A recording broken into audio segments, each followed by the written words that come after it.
Halo semuanya, berjumpa lagi. Kali ini saya akan membacakan salah satu tokoh yang familiar di gerakan 30 September, yaitu Letnan Kolonel Untung. Letnan Kolonel Untung Samsuri, ya.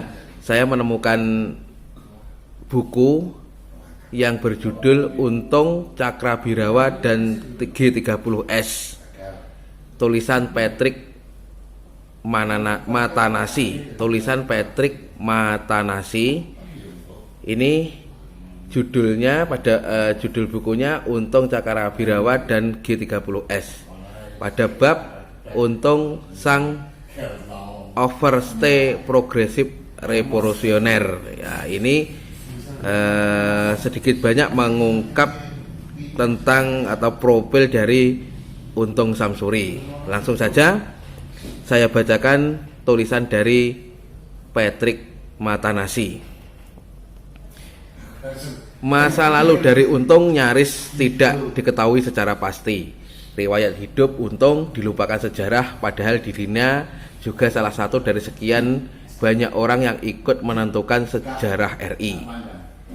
Soeharto selaku bekas atasan Untung seolah melupakan prajurit tangguh ini. Sejarah Indonesia seolah tidak peduli dengan riwayat orang semacam Untung. Sejarah Indonesia di masa Orde Baru hanya bisa menjustifikasi bahwa Untung bin Samsuri adalah tokoh kelam dalam sejarah. Selebihnya hanya menganggap berkhianat. Jasa Untung dalam pembebasan Irian Barat pun dilupakan. Tidak menutup kemungkinan berbagai catatan tentang Untung bin Samsuri dilenyapkan, sehingga tidak ada cerita lain tentang Letnan Kolonel Untung bin Samsuri kecuali dirinya adalah pemimpin gerakan G30S yang layak disebut sebagai pengkhianat. Publik lebih mengenal nama Untung dibandingkan Kusman. Pada mulanya ia bernama Kusman. Kusman lahir di Desa Sruni, Kedung Bajul, Kebumen 3 Juli 1962. Kebumen 3 Juli 1926 dengan nama Kusman. Kita ulangi lagi, pada mulanya ia bernama Kusman. Kusman lahir di Desa Sruni, Kedung Bajul, Kebumen 3 Juli 1926 dengan nama Kusman. Ayahnya adalah Abdullah, seorang penjaga toko bahan batik di Pasar Kliwon, Solo. Toko tempat Abdullah bekerja ini adalah milik orang keturunan Arab. Sejak kecil, Kusman menjadi anak angkat Samsuri, pamannya. Sejak kecil, Kusman tergolong anak pendiam. Ketika dewasa, Kusman tidak mau menonjolkan diri, bahkan cenderung merasa rendah diri. Berdasarkan pengakuan kawannya semasa masih kecil, Kusman adalah bocah pendiam. Mungkin lantaran strata ekonomi keluarganya yang tergolong rendah membuat Kusman bersikap demikian. Sebuah alasan yang kemungkinan membuatnya bersimpati kepada komunisme dan membuatnya tergabung dalam kelompok perwira kiri. Kusman beruntung bisa merasakan sekolah dasar di Ketelan. Sekolah ini tidak elit seperti HIS atau ELS milik pemerintah kolonial. Selanjutnya, Kusman memasuki sekolah dagang. Ia belum lulus ketika tentara Jepang mendarat dan berkuasa. Kusman putus sekolah. Berdasarkan pengakuan kawan kecilnya, semasa remaja, Kusman senang main bola, anggota Keparen Football Club, perkumpulan sepak bola Keparen di Kampung Keparen, Kelurahan Jayengan, Solo.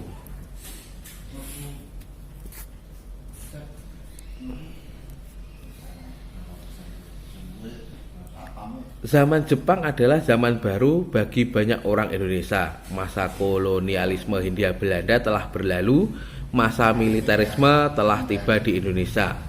Pemerintah pendudukan bala tentara Jepang memfokuskan diri untuk mempertahankan Indonesia dari serbuan sekutu.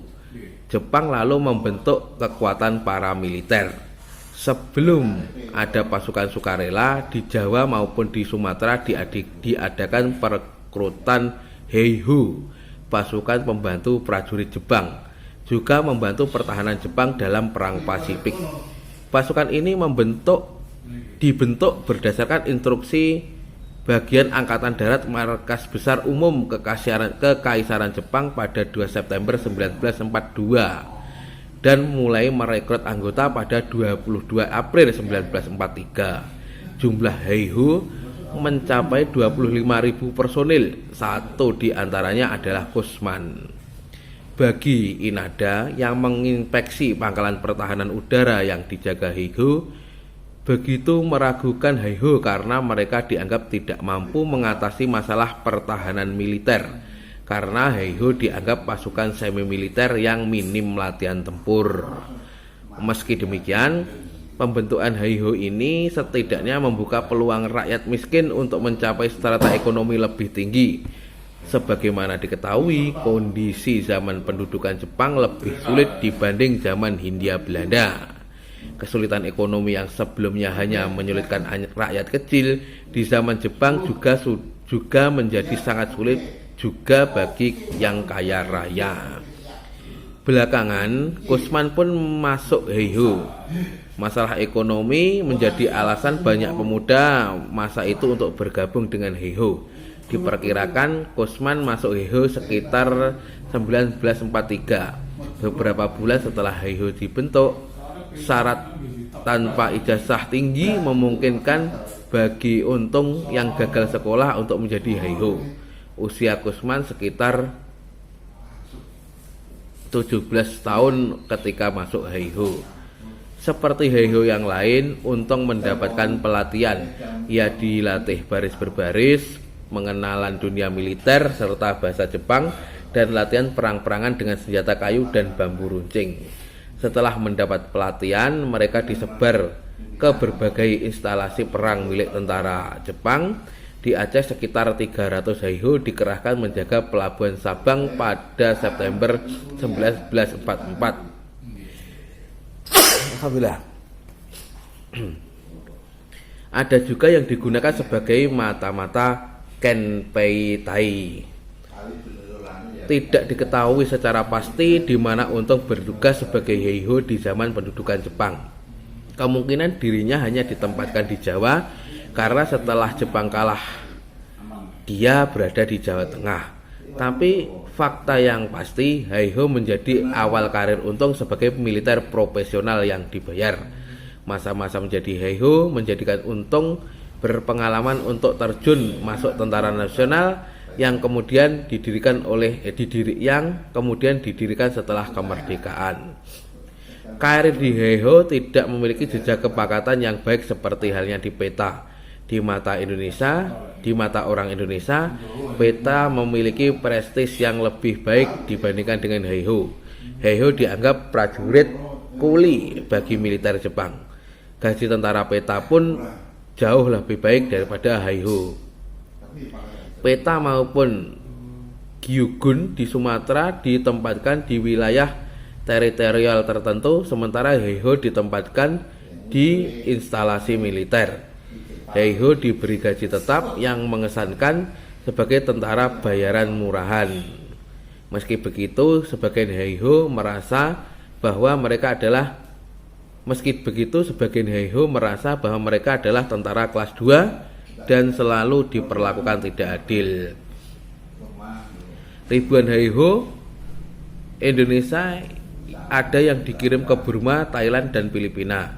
Mereka yang terlibat dalam pembangunan instalasi militer di sana, seperti juga para Romusa, pekerja paksa, banyak dari mereka yang tidak bisa pulang dalam perkembangannya seiring semakin sengitnya pertempuran.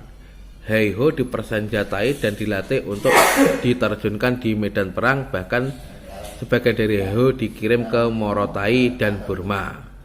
Menjelang akhir pendudukan Jepang di Indonesia, jumlah pasukan Heiho diperkirakan mencapai 42.000 orang dengan lebih dari setengahnya terkonsentrasi di Pulau Jawa. Riwayat Heiho habis setelah dibubarkan oleh Panitia Persiapan Kemerdekaan Indonesia (PPKI) setelah Jepang menyerah pada Sekutu. Sebagian anggotanya kemudian dialihkan menjadi anggota Badan Keamanan Rakyat (BKR). BKR berdiri pada 22 Agustus 1945, tapi pada 5 Oktober 1945 namanya berubah menjadi Tentara Keamanan Rakyat (TKR). Keputusan RERA yang dilakukan Hatta dan juga perjanjian Renville mengakibatkan permasalahan di tubuh tentara Indonesia. Koesman masih beruntung, ia tidak termasuk salah satu tentara yang disisihkan dari TNI. Tapi ia tetap terkena dampak dari perjanjian Renville. Bagaimanapun, rombongan besar pasukan Siliwangi dari Jawa Barat ke wilayah RI, Yogyakarta, sebagian Jawa Tengah dan Jawa Timur telah memadati daerah kekuasaan Sudigdo. Sedikit banyak padatnya tentara ini menimbulkan perselisihan, minimal perselisihan pendapat. Semasa perang kemerdekaan itu, Koesman yang berpangkat Sersan Mayor menjadi anggota Batalion Sudigdo di Wonogiri. Hal yang lazim ketika itu ketika nama batalion diambil dari nama komandannya. Batalion Sudigdo merupakan bagian dari divisi Panembahan Senopati. Panembahan Senopati yang berbasis di Jawa Tengah bagian selatan ini banyak terpengaruh paham komunisme Marxisme. Karenanya mereka kerap berbeda pendapat dengan divisi Siliwangi yang baru datang itu. Siliwangi adalah kesatuan yang menyerap nilai-nilai militer profesional. Batalion ini diyakini terlibat dalam peristiwa Madiun 1948 ketika Batalion Sudigdo dibersihkan oleh pasukan Siliwangi dan digiring ke Cepogo, lereng Merbabu. Koesman melarikan diri ke Madiun dan menjadi bagian kecil dari pasukan pemberontak dalam Madiun Affair 1948. Julius Spohr menulis bahwa di antara mereka yang berhasil meloloskan diri ke Madiun adalah seorang komandan peleton bernama Koesman. Setelah agresi militer Belanda II, Koesman kembali ke Jawa Tengah dengan nama baru. Dia masuk lagi ke TNI dan pernah menjabat komandan Batalion Banteng Rider. Rombongan bekas anak buah Mayor Sudigdo yang membangkang, satu di antaranya rombongan bekas anak buah Mayor Sudigdo yang membangkang, satu di antaranya Koesman pernah bertemu dengan rombongan Mayor Slamet Riyadi. Sebagian bekas bawahan itu rupanya masih mau ikut Slamet Riyadi, sementara satu regu di bawah Untung kemudian menyeberang ke Madiun. Tapi banyak sisa pemberontak dalam Madiun Affair kemudian diputihkan. Koesman beruntung lantaran bebas dari pembersihan yang dilakukan oleh pemerintahan Soekarno. Ketika itu seluruh tentara termasuk milisi pemberontak diarahkan untuk melawan serbuan Belanda. Pasca operasi Madiun itu agaknya nama Koesman diubah menjadi Untung.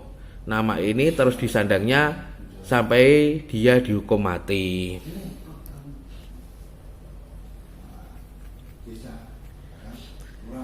Kembalinya prajurit Siliwangi ke Jawa Barat membuat wilayah Jawa Tengah telah mengurangi persaingan antara divisi Panembahan Senopati dengan divisi Siliwangi. Divisi Panembahan Senopati akhirnya dilebur dalam divisi kemudian Kodam Diponegoro yang membawai Jawa Tengah dan Yogyakarta. Sementara itu Siliwangi di Jawa Barat masih tetap dengan nama Siliwangi hingga saat ini. Sekitar 1949 selanjutnya Koesman masuk kembali ke TNI dengan nama Untung Sutopo. Dia bergabung dengan Batalion 444 di Kleco, Solo sebagai komandan kompi. Sebelumnya Batalion 444 bernama Batalion 515 yang merupakan bagian dari Brigade P. Pada 10 Oktober 1950, Brigade P berubah menjadi Brigade Penembahan Senopati. Wilayahnya meliputi Surakarta dan berkedudukan di Surakarta. Pada Januari 1952, Brigade Panembahan Senopati berubah nama menjadi Resimen Infanteri 15. Pada 1 Maret 1953, Soeharto dipindahkan ke Solo sebagai Komandan Resimen 15. Resimen 15 terdiri dari pasukan-pasukan yang dulunya tergabung dalam Panembahan Senopati yang berjumlah 3.704 personil. Resimen 15 terdiri dari 4 batalion, 2 batalion ikut menumpas DITII Jawa Tengah yang dilakukan Resimen 15 terdiri dari 4 batalion, 2 batalion ikut menumpas DITII Jawa Tengah yang dilakukan Batalion 426. Sementara 2 batalion lainnya terlibat dalam penumpasan pemberontak bekas tentara Pro Kiri yang bergabung dalam pemberontakan Merapi Merbabu Komplek MMC di sekitar pegunungan Merapi dan Merbabu antara daerah istimewa Yogyakarta dengan Jawa Tengah.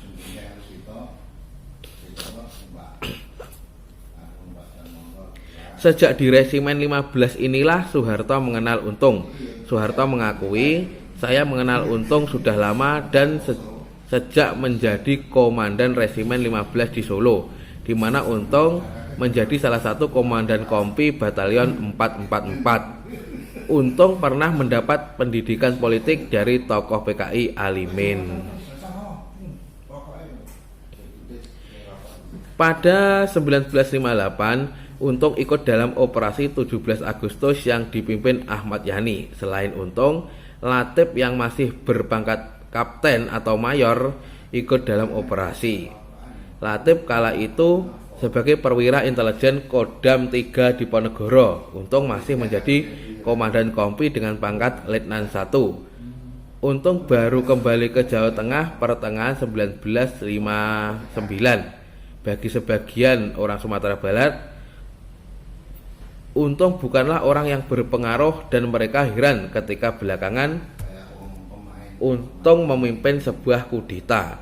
Tapi menurut Victor McVick, Untung adalah anggota lama PKI yang terlibat dalam pemberontakan PKI 1948 di Madiun yang dipimpin Musso. Meski begitu, sebagai prajurit Diponegoro, Untung bukanlah anggota Partai Komunis.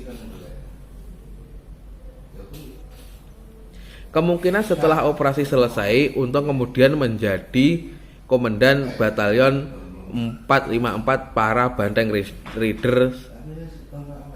Banteng Rider Diponegoro, Srondol, Selatan Semarang. Ketika itu pangkatnya sudah mayor. Ia kemudian menikah di Kebumen. Soeharto dan Tin Soeharto menghadirinya. Kedatangan Soeharto dan istrinya bukan hal biasa. Ia datang dari Jakarta ke Kebumen hanya untuk menghadiri pernikahan bekas anak buahnya di Kodam Diponegoro. Perlu diketahui pula, kondisi jalan antara Jakarta ke Kebumen saat itu belum baik. Di kemudian hari, banyak orang yang menduga bahwa kedatangan Soeharto itu menunjukkan kedekatannya dengan Untung yang belakangan terlibat dalam gerakan 30 September. Praduga berlanjut, Untung adalah orang yang dipilih Soeharto untuk mengacaukan gerakan 30 September. Sekitar 17 tahun kemudian, bekas komandan peleton Batalion Sudigdo yang menyeberang ikut dikirim dalam operasi pembebasan Irian Barat sekitar 14 Agustus 1962. Untung diterjunkan di daerah Sorong, Papua Barat. Untung merupakan bagian dari operasi Mandala yang dipimpin Soeharto. Saat itu ia berpangkat mayor, pangkat yang disandang hingga awal tahun 1965. Setelah operasi sukses, Ia mendapat kenaikan pangkat secara istimewa dari mayor ke letnan kolonel plus bintang sakti setelah memimpin pasukan gerilya menyerang tentara Belanda di Papua Barat. Poster Untung yang pendek namun kekar dan berleher gemuk cukup ideal sebagai poster prajurit yang mendapat bintang jasa. Selain itu, ia kemudian dipercaya untuk menjabat Komandan Batalion 1 Kawal Kehormatan Resimen Cakrabirawa. Kepindahan Untung ke Jakarta dikarenakan penolakan Beni Murdani untuk menjadi perwira Cakrabirawa yang mungkin akan memimpin sebuah batalion Kawal Kehormatan 1. Dalam sistem pengaman presiden, pasukannya berada di lingkaran terluar. Karena posisinya ini, banyak orang yang menduga Untung bukan orang terdekat Soekarno. Tapi yang pasti batalion Cakrabirawa ini berisi prajurit-prajurit terbaik dari Angkatan Darat. Untung menduduki posisi Komandan Cakrabirawa diperkirakan awal tahun 1965. Ia baru 1 semester di Cakrabirawa sebelum gerakan 30 September itu terjadi. Akhirnya pada pagi 4 Agustus 1965, Soekarno beberapa kali pingsan. Beberapa dokter kepresidenan harus berada di istana demi kesehatan Paduka Yang Mulia Pemimpin Besar Revolusi. Komandan Resimen Cakrabirawa Brigadir Jenderal Sabur juga berada tidak jauh dari presiden yang harus ia jaga keselamatannya. Ketika Soekarno sedang sadar, Letnan Kolonel Untung mendekati presiden dan terjadi percakapan singkat antara keduanya. Pada Untung, presiden bertanya, apa dirinya mau menerima perintah yang akan mencakup tindakan terhadap para jenderal yang tidak loyal. Untung pun mengatakan kesediaannya. Jika Bapak membiarkan kita menindak para jenderal, saya akan melaksanakan perintah apapun dari pemimpin besar, jawab Untung kepada Soekarno. Percakapan itu disaksikan oleh Brigadir Jenderal Sabur, Komandan Cakrabirawa. Pelaksana percakapan di atas dibeberkan oleh Kolonel Bambang Wijanarko, ajudan Presiden Soekarno dari KKO, seperti ditulis dalam Soekarnovel karya Anthony Dake. Telah beredar isu bahwa ada kepentingan CIA kapitalis di belakang Dewan Jenderal yang umumnya anti komunis itu. Di mata gerakan 30 September, yakni jelas berhubungan dengan AS, di mana atase militer AS di Indonesia itu Kolonel Josh Benson adalah kawan sekelas Yani di Fort Leavenworth.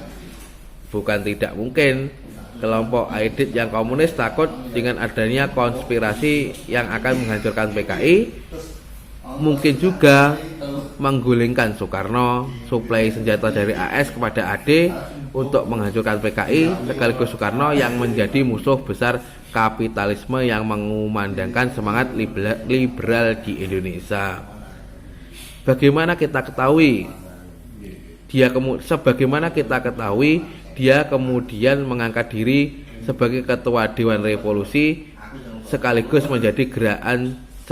memimpin gerakan 30 September. Sosok tersebut kemudian dikenal dengan nama barunya Untung Samsuri. Tidak banyak yang ingat bahwa dia dulu bernama Kusman. Sebagaimana diketahui pula, gerakan itu gagal di tengah jalan dalam tempo sehari semalam. Sementara Soeharto yang menjadi Panglima Kostrad menindak mereka yang diduga terlibat dalam gerakan. Untung salah satunya. Ia ditangkap di Brebes. Dalam sidang Mahkamah Militer Luar Biasa Mahmilhub, Untung menolak tuduhan yang dijatuhkan auditor militer bahwa dirinya melakukan gerakan untuk menggulingkan pemerintahan yang sah. Untung tidak berniat memberontak kepada pemerintah RI seperti yang dituduhkan auditor militer. Untung hanya mengaku bersalah dengan menggerakkan orang lain untuk melakukan pembunuhan yang terencana seperti terjadi di Lubang Buaya. Dalam hal ini Untung bersikap jujur layaknya militer. Dalam biografinya, Misbah Yusabiran menulis kesaksian tentang Untung. Pada akhir tahun 1966 saya diserai tugas membuat film dokumenter penumpasan PKI. Tapi yang ada waktu itu adalah sekedar penangkapan. Sponsornya PPFI. Para produser film ketakutan karena salah satu anggotanya diketahui mengirim surat mendukung Dewan Revolusi pimpinan Letkol Untung, artinya pro PKI. Untuk itu para produser mengumpulkan dana untuk membuktikan bahwa mereka ikut dalam front anti PKI. Kelihatannya orang lain tidak ada yang mau menangani pembuatan film ini. Pada saat ini masih saja terdengar aksi-aksi gerilya orang PKI secara sporadik. Jam malam masih diberlakukan mulai jam 18.00. Mengenai Letkol Untung dan pemimpin penting PKI yang diperiksa, Misbah Yusabiran menulis betapa tangguhnya mereka. Mereka tampak berani layaknya gentleman dan siap menghadapi siksa keji kaum pemeriksa yang hanya ingin mendengar para pelaku mengaku bersalah saja dan mengesampingkan pembelaan pelaku pelaku maupun kebenaran. Waktu saya merekam para tahanan PKI yang diinterogasi di penjara-penjara, saya melihat betapa tangguhnya mereka dalam mempertahankan keyakinan. Biarpun dipukuli bagaimanapun tetap tidak mau buka rahasia. Nyono, ketua pemuda rakyat, juga bukan main tenangnya dalam menghadapi interogasi. Seperti dia sedang ngobrol di warung kopi, padahal di sekitar bukan main ramainya. Suara pemeriksa menanyai anak buah dia. Salah seorang yang ngotot tidak mau mengaku bahwa dia pemuda rakyat dipertemukan dengan Nyono. Tapi Nyono kenal orang itu, menegur sambil tersenyum. Tapi orang itu tetap tidak mau mengaku, mengatakan tidak tahu siapa Nyono. Letkol Untung, pimpinan Dewan Revolusi, tetap memperlihatkan gengsinya sebagai perwira. Meskipun pakaiannya sudah lusuh dan hanya menggunakan sandal jepit, ketika ditanya interrogator tentang jabatan apa nanti di pemerintahan yang bakal dia dapat ketika PKI menang, Untung menyatakan dengan tegas bahwa pertanyaan interrogator itu tidak relevan. Karena itu ia tidak mau menjawab. Padahal di ruangan itu, di sebuah aula penuh dengan tahanan PKI yang sedang diperiksa sambil dipukuli dan dibentak-bentak. Suaranya hiruk pikuk. Nyono sendiri lebih santai lagi. Setelah saya rekam, dia memberi keterangan kepada interrogator mengenai jaringan pemuda rakyat yang dipimpinnya. Nyono minta honor pada saya. Saya belum sadar bahwa dia bercanda. Honor apa? Tanya saya. Kan sudah syuting film, jawabnya sambil tersenyum. Akhir dari riwayat, Untung dijatuhi hukuman mati di Cimahi. Gerasinya ditolak. Selanjutnya Untung terus dikambing hitamkan dalam sejarah tanpa ada yang peduli pledoinya. Untung adalah seorang nasionalis meski juga komunis. Apa yang dilakukan Untung sebenarnya bukan karena dirinya komunis. Dirinya hanya memposisikan diri sebagai seorang nasionalis membela Bapak Nasionalis Indonesia yang akan digulingkan. Untung hanya menjalankan tugasnya meski dirinya harus melawan pimpinan Angkatan Darat tempatnya berasal. Namun bagaimanapun juga kala itu, sebagai perwira Cakrabirawa, Untung sebenarnya berada di bawah komando Soekarno, orang yang harus dilindunginya. Itu teman-teman tentang Untung Samsuri. Terima kasih sudah menyimak. Jangan lupa subscribe channel ini.